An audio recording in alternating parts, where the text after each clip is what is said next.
Nii, jätkame eestikeelse piibliraamatu lugemisega.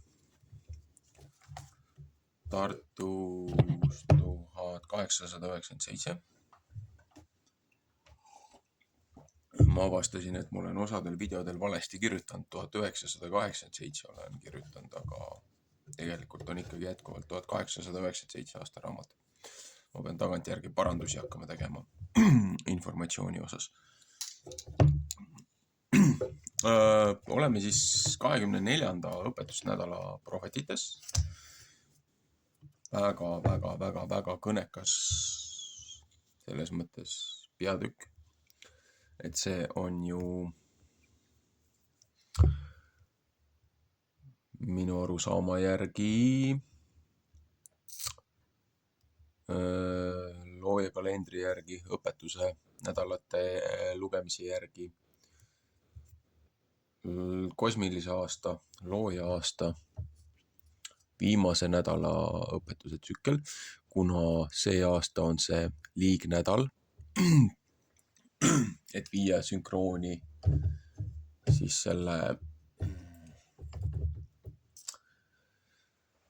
selle muu tsükliga, et päike kihutab meie aastad, kahjuks nii ta on, aga et siis jah, ühesõnaga, et ma ei peaks sellest eraldi videot tegema jälle. Oleme 24. õpetusnädala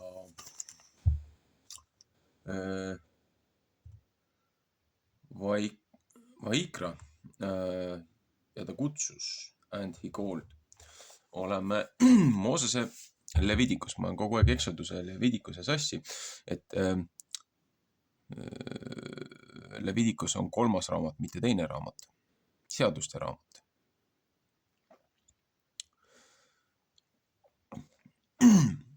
Väga kõnekaid asju oli juba esimeses 6 peatükis, aga nüüd kui minna prohvetitesse, kogu selle viimase paari nädala pidev teema ja murepunkt üleüldiselt, ülemaailmaselt, geopoliitiliselt, pluss need erinevad usutunnistuse siis lahkhelid, mis on tekkinud, et ühed ei tunnista ühtesi ja teised ei tunnista teisi ja niikaua, kui me omavahel kakleme, siis jutumärkides paganad, kõik teised lihtsalt naeravad meie üle, kui rumalad me oleme, seepärast et institutsiooniliselt kivisse raiutud tavad ja režiimid ja õpetused, mida hilisemad kirikuisad ja kellest on pühakud loodud, et nende sõnu tsiteeritakse une pealt, kui oma kohta ka teatakse. Aga see on nende tõlgendus, elades seal Kreeka ja Rooma filosoofidest väga mõjutatuna ja nad ise on ju ka konverdid. Seepärast, et see oli ju see aeg, kui enne seda ju, kui kristlasi kiusati taga Roomas, kuni Rooma üritati ühendada impeerium ja siis otsustati teha kristlus domineerivaks nii-öelda religiooniks, mitte ainult usuks, vaid religiooniks, riiklikuks religiooniks, millega püüti kontrollida kogu oma impeeriumi, lootes sealt nii õnnistusi kui tuge saada ka looja poolt, aga hakates räigelt väänama seda, mis Vana Testament, mis Uue Testamendi kirjutanud ja prohvetite kirjutanud siis Kristuse jüngrid, apostlid on siis paberile pannud või siis kirjamehed on nende sõnad üles kirjutanud, seepärast et enamus need Kristuse jüngrid olid ju tegelikult tavalised töömehed, kalamehed, kellel ei olnud seda haridust, kes ei olnud eliitide eliidid. Kristus ju valis oma järgijateks kõige lihtsamad inimesed, kõige vähem haritud inimesed, et näidata sellele ülitõusnud, ülikorrumpeerunud Kreeka ja Rooma vangistusaeg ja Babyloonia vangistusaeg ja selle võltskorrumpeerunud Eedomite preestriklass, kes ju ebaseaduslikult kuningas Haarodi ajal äkki võttis üle leviitide preestri kohustused ja Johannes Baptist oli ju tegelikult viimase ülempreestri tegelikult poeg, kes oli seaduslik ülempreester, tema oli tema mantlipärija, et samal ajal kui see ebaseaduslik korrumpeerunud preestriklass tegutses, siis tõeline ülempreester, kes enne Kristust oli Johannes Baptist ja peale seda tuli ju Kristus. Et kontekst, mida paljud ei pruugi võib-olla jagada, aga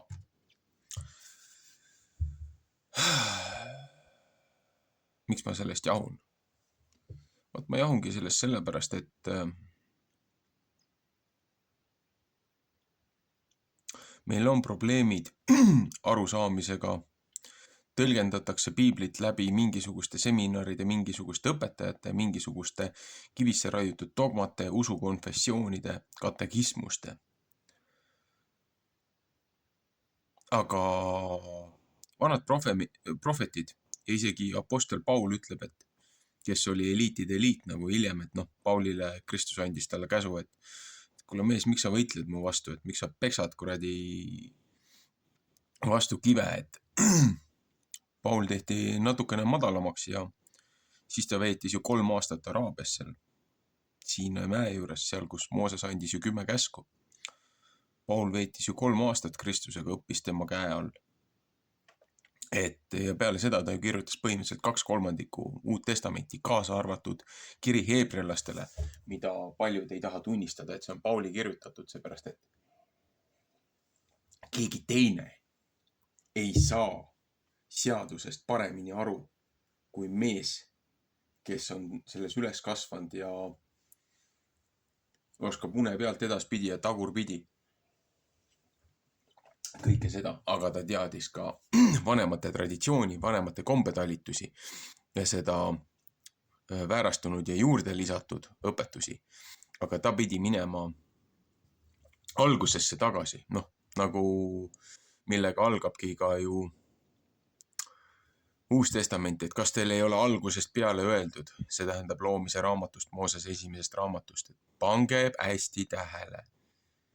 Ärge mõelge oma lollusi välja, vaid vaadake, teil on nagu, tempel on nagu,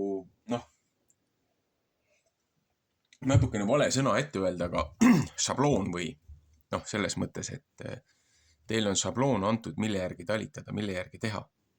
Ja kõik need edasised kiriku poolt loodud siis traditsioonid ja kombetalitused, mida siis hiljem on välja aretatud ja segatud paganate ja kaldiani druidide kombetalitustega. Ja Mitra ja Paali ja Daagoni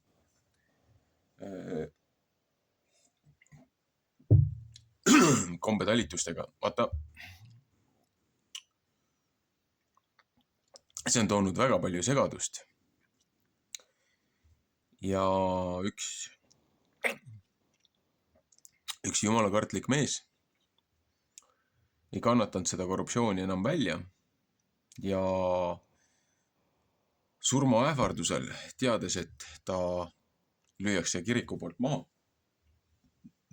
pani igale poole kiriku uste peale oma manifesti, kus ta tõi välja kõik need ebakõlad ja valepraksised, mida tolle aja juba jällegi korrumpeerunud eliit tegi. Ja selle eest mees hukati. Samamoodi hukati Kristuse jüngrid, samamoodi hukati ju Paul. Näe, isegi Kristus ütles, et olete mu isa majast teinud turu ja pangahoone, et templis sai rahavahetajate koht ja kaubitsejate koht ja pätipande selle asemel, et looja sõnase lõpetada, vaid seal vaagiti raha, et näed, mille eest saate osta neid ohvriandja, kui te kaugelt tulete ja seepärast, et tegu on ju selle edomaitide panganduskartelliga, kelle Kristus keeras lauad kummuli ja peksis templist välja piitsadega.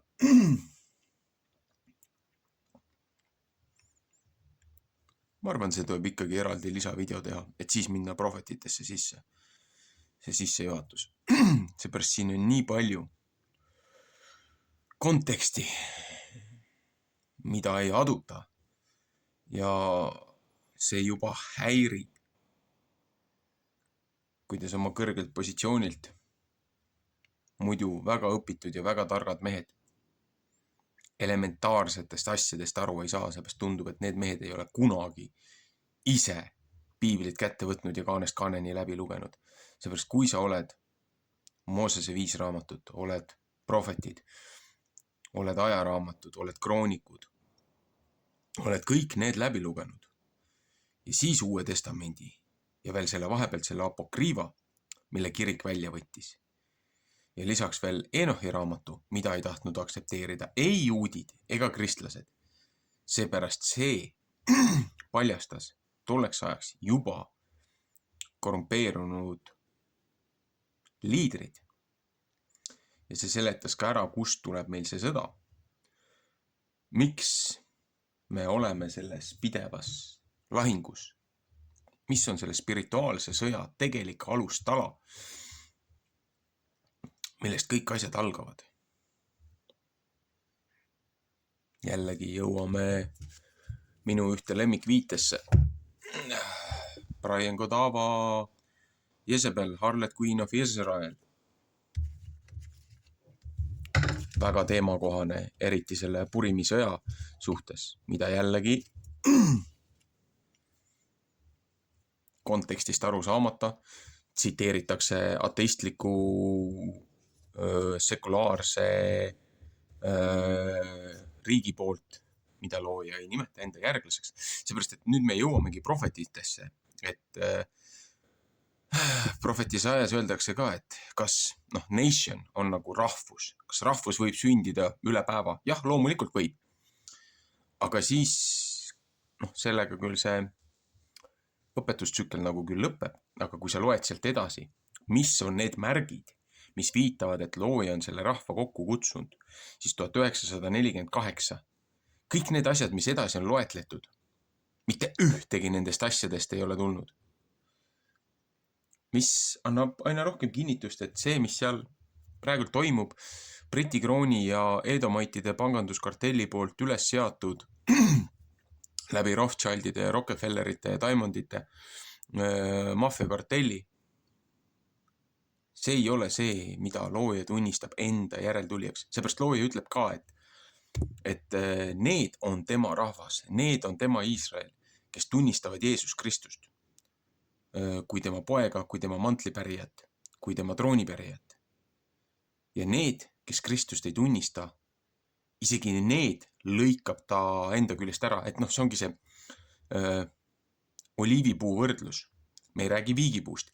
Kui sa võtad konteksti viigipuus, et paljud ütlevad, oi, me oleme viigipuu generatsioon. Kui Kristus kõnnib linna ja näeb viigipuud, mis peaks õitsema, aga ei õitse. Kristus neab selle ära, sest seal ei ole vilju.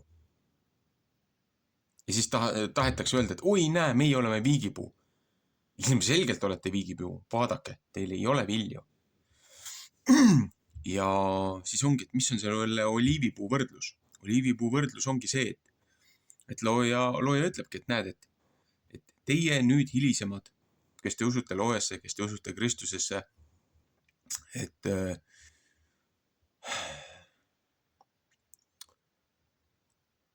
pühast vaimust sündinud Neitsi Maarjale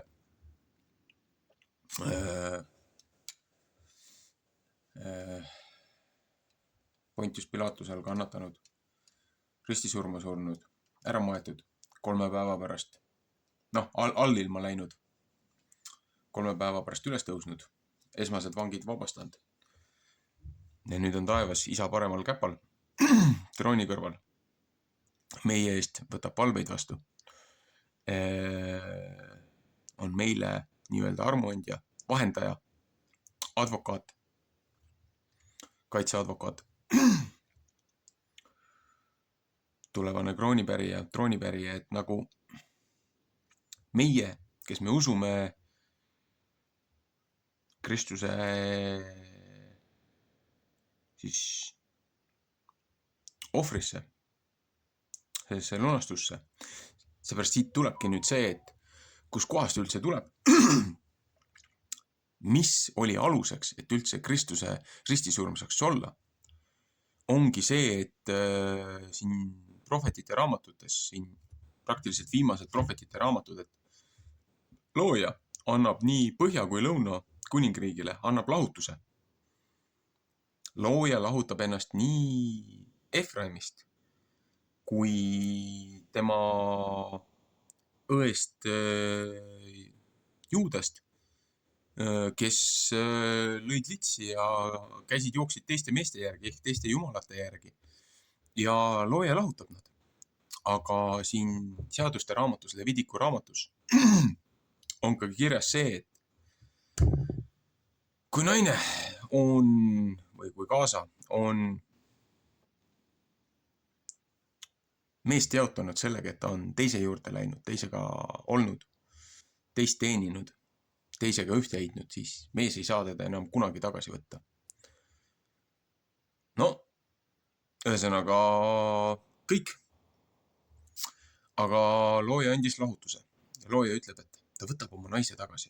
Ta võtab oma kaasa tagasi. Ta võtab oma siis selle siirdatud, kokku kutsutud.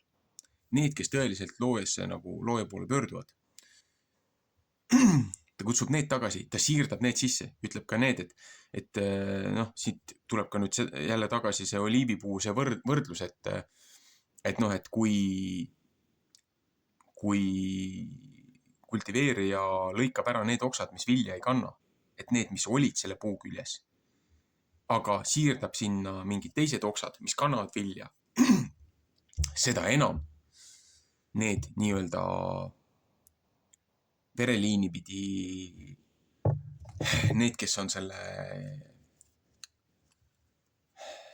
oliivipuu osad, seda enam need peaksid tegema seda, mis on looja õpetuses, käsus, hingamises. Selle asemel, et tegeleda kõige sellega, millega nad praegult teevad. Ja looja hülgab nad, seepärast, et nad ei täida oma ülesannet, nad ei täida oma kohust. Ja siirdab sinna teised oksad, kes täidavad seda kohust, milleks see on loodud. Selles mõttes ongi see hea võrdlus. Ja nüüd tulemegi ringiga nende muude asjade juurde tagasi jälle, et lahutus. Et katoliik kirik ei aktsepteeri lahutust. Aga piibel aktsepteerib ja siis, et näed, Kristus ütles ka, et mees ei tohiks lahutada. Mees ei tohiks lahutada iga väiksema asja pärast. Jällegi, need, kes Kristusele selle küsimuse esitasid, Kristus teadis, et nad ise olid hoorapidajad ja vahetasid naisi nagu aluspükse.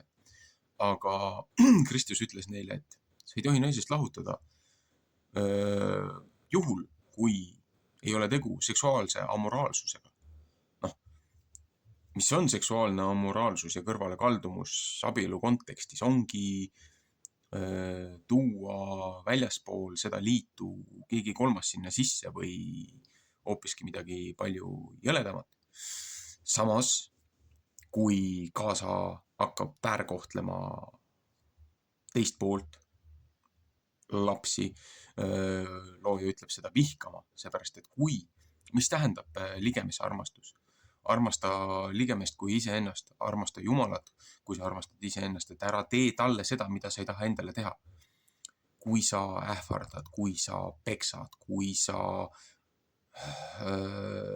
vaimselt ja füüsiliselt manipuleerid teise poolega, see on ju kaasavihkamine. Ja seega lõhub selle intiimsuse, seega lõhub selle looja poolt õnnistatud suguühte, et mees ja naine on üks liha. See lõhub ka selle. Ja hiljem ka, kui apostlid küsisid Pauli käest, et mis värk on? Ja siis Paul ütleb ka, et juba Vanas Testamendis oli kirjas, et kas teie esiisad ei ole öelnud, et kui mees vihkab oma naist, siis naine ei või ennem nii-öelda ära minna, kui talle antakse abielulahutus, millega looja andis ju nii Iisraelile kui Efraimile. Ja nüüd ongi see teema, et alles siis võib naine uuesti abielluda, aga ta ei tohi kunagi esimese mehe juurde tagasi minna. Ja aga siin ongi see asi, et kuidas siis looja saab Iisraeli tagasi võtta? Siin tulebki Kristus mängu. Seepärast, et selles sammuses Moosese seaduste raamatus looja paneb klausli. Ainus võimalus mehel oma kaasa tagasi võtta on, kui ta sureb tema eest. Kristus võttis ristil nii selle rikkuva naise rolli, see mõrukapp, see mõrk, see piderkapp, see mõrk ja kruus, mida Kristus öösel aias palus, et lase sellel kruusil minust mööda minna, et mitte sellest, et see on minu tahe, vaid kui see on sinu tahe. Kristus teadis, mis on tulemas selle kõige eest. Ja ta oli selleks valmis. Seepärast ta teadis, et see on ka vajalik. Ja looja ka teadis, kui raske on iseenda poeg anda surmavalda. Aga looja annab elu, looja võtab elu ja loojal on võimalus anda meile uus elu. Isegi kui meie lihane maine keha hävib, meie hing, meie igavene olemus, meie essents hingede maailmas jääb see terveks ja alles loojal on võimalus teises surmas siin täielikult siis hävitada, mitte ainult keha, vaid ka vaim. Ja see ongi see, et see kruus, millest Kristus palus, et kui see on looja tahe, et lase sellest mööda minna, aga kui ei, et nii on. Kristus võttis nii selle testi siis, mis pidi see abielu rikkunud naine preestrite juuresolekul seal templis võtma, tunnistajate juuresolekul, et kui ta võttis selle mõrki ja joogi, kus olid need needused peale pandud, siis ta sääred kahanesid, andsid järgi, närbusid, kõht paisus ja kõik need muud asjad, et põhimõtteliselt iidne suguhaiguste test, vaata. Nii, aga kui neid asju poleks juhtunud, kui neid sümptomeid poleks olnud, siis on naine puhas, siis ta ei ole kõrvale kaldunud, siis ta ei ole valet teinud ja siis kandis karistust mees selle vale süüdistuse eest.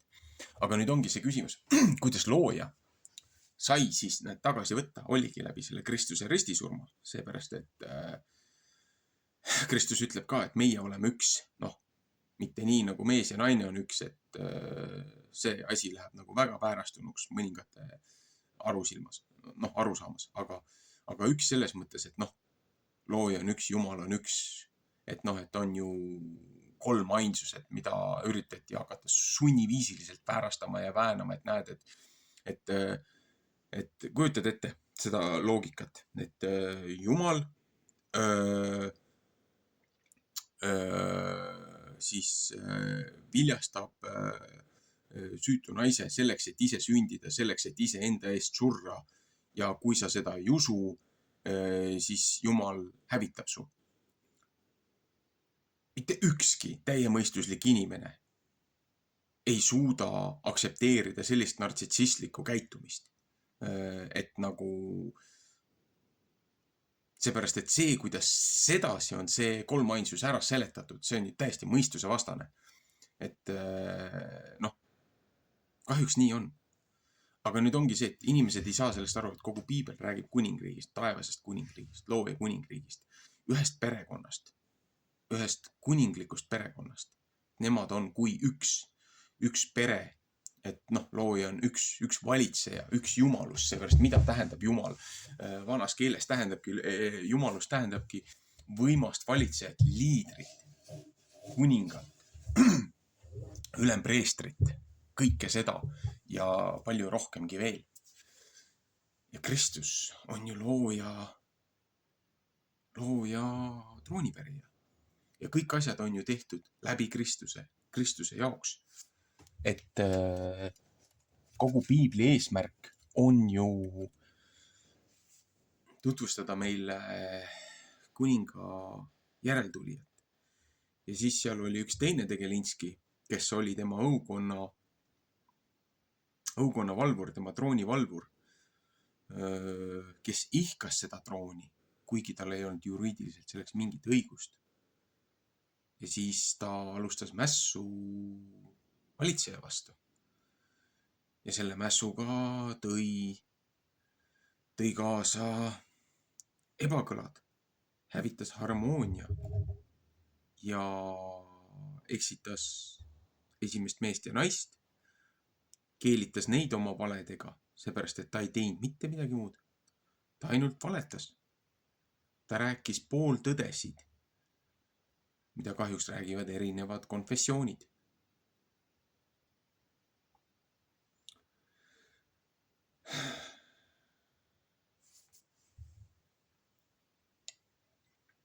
Ja siis näitame üksteisele näpuga, aga keeldume võtmast ise piiblit lahti ja lugemast, mis seal raamatus kirjas on, mida piibel õpetab konkreetselt nende situatsioonide kohta. Siin on psalme, siin on prohveteid, siin on Pauli kirju on niimoodi, et paha hakkab.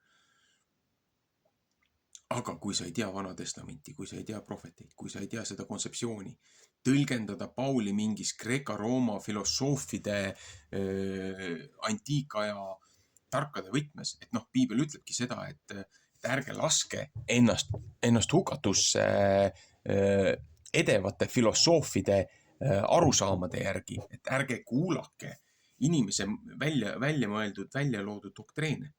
Sellepärast ma olen ka väga kriitiline enda suhtes, mida ma räägin, kui ma seda piiblikanalit siin üles loen. Ma ei ole tahtnud seda teha. Ma ei ole tahtnud alustada nende asjadega, kui ma ei ole neid asju läbi töötanud, kui ma ei ole looja käest luba saanud nende asjade tegemiseks. Mul oli mitu aastat, ma kahtlesin sellele üldse, seepärast, et minu jaoks oli väga raske eesti keeles üldse piiblit läbi lugeda. Mina olen kogu informatsiooni inglise keeles läbi töötanud, seepärast, et mina saan sellest palju paremini aru. Ja nüüd, kui ma avastasin, et meil on nii suured lüngad siin oma emakeeles, oma eesti keeles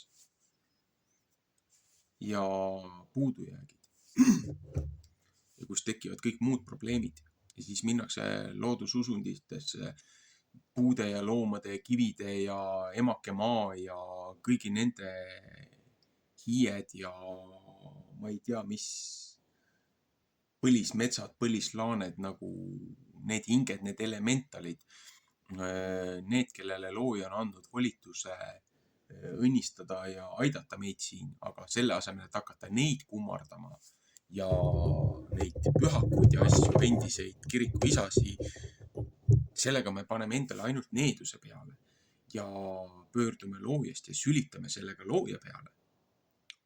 Aga me ütleme, et aga me ei tee ju midagi halba. Et selles ei ole ju midagi halba, kui me palume nagu vahendajatelt abi et noh, looja on, tal on niigi kiire, tal on niigi palju tegevust ja et iga väiksema asja pärast nagu teda ei tülita, et läheme nagu nõunike või abimeeste või jooksupoiste juurde, et palun, noh, see on see, mille vastu looja kogu Vana Testamendi on sõdinud. Et tema on kadevalitseja, tema on ainuvalitseja, mitte keegi ei tule temast tähtsamale positsioonile, temast kõrgemale. Ja siis tekibki see küsimus, et kuidas saab olla Kristus loojaga võrdne ja nimetada ennast loojaga võrdseks, et kui tema on ainus Jumal ja on ainult üks Jumal ja siis peab olema Jumal ju kolmes isikus, et isa, poeg ja püha vaim, et kolme erinevat avataari. See on see Kreeka-Rooma mõttemaailm, filosoofia, millest paljud ei taha aru saada. Seepärast, et meid on juba maast madalast ja ülikoolides ja keskkoolides ja on õpetatud mõtlema kui polüteistlike paganate perspektiivi ja animalistlikku maailmavaadet. Meid ei ole õpetatud aru saama maailma olemust läbi looja õpetuse, looja silmade. See on ka sihilik, milleks võeti piibel koolist ära, et oi, me ei saa teha piiblile erandit, et kui me teisi usundeid ei lase koolis õpetada, et noh, et see on nagu eeliskohtlemine või eelisvõrdlus või see on nagu teiste usundite ja nende nagu alavääristamine. Nagu tõsiselt, fuck you, kuradi okei, kui läheme nagu niimoodi, et kõik kõigeks on ju, kõik on absoluutselt, kõik on koolis lubatud, siis ei ole ju mingeid kammitsaid enam vaja. Õpetage siis juba lastele kuradi pedofiiliat ja satanismi ja inimohverdust ja kõike neid muid asju, neid nõideid ja praksiseid, mida niigi surutakse juba sisse emakeele õpikutes. Hakake siis absoluutselt kõike õpetama. Absoluutselt kõike. Nagu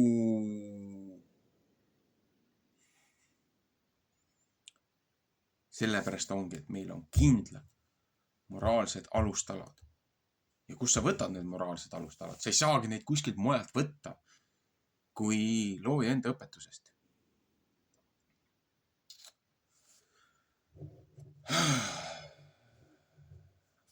Lihtsalt see asi teeb nii kurjaks, kui väga targad ja õppinud inimesed hakkavad sellist iba ajama, et oksele ajab, kui nad isegi ei saa kontekstist aru. Aga see karjumine ja see vahutamine on läinud mul juba üle poole tunni. Paneme nüüd video kinni. See on sissejuhatuseks selle nädala õpetusele. Ja meeles peaks, et meil on vaja lõpetada see lollus ära ja pöörduda tagasi looja enda õpetuse juurde, mitte mingisuguste meeste poolt seatud traditsioonide ja praksiste tõlgendusest tulenenud institutsioonilistele vormidele. Vaid laseme piiblil rääkida iseenda eest, laseme looja püha vaimul tema olemusel juhendada meid, mitte mingisugustel paavstidel või kirikuisadel või ma ei tea kellel, Sokratistel või Platodel või mingitel muudel filosoofidel. Et laseme pühal vaimul, laseme looja hingusel, looja essentsil õpetada ja juhendada meid. Mida tema selle kõige kohta ütleb? Mitte mida ütlevad mingisugused korrumpeerunud jesuiitide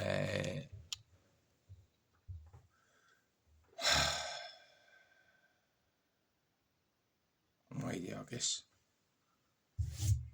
Ühesõnaga, jätkame uue videoga.